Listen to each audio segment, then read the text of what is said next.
This backyard was designed and installed for a residence in Holbrook, New York.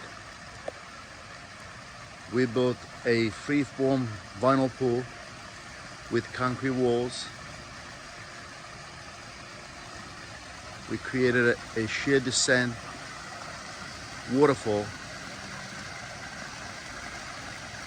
with a masonry structure with 2 columns on each end and 2 Pentair spillover LED water balls.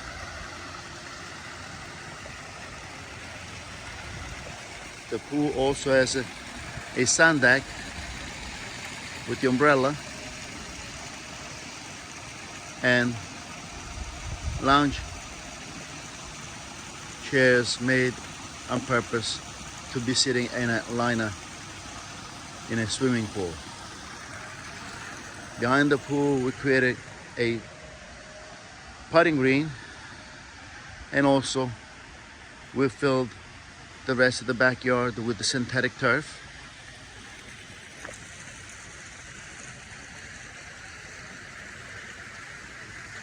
There will be no need for any lawnmowers to come in the back to cut the grass.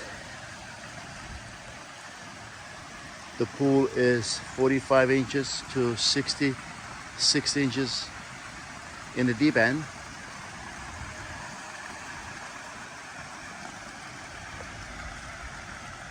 The patio and coping, we installed G43 marble pavers select from the Gappsi natural stone collection. The wall for the water features was veneered with silver travertine, split face and tumble. Beautiful color variations. This patio was sealed with a color enhancer stone sealer.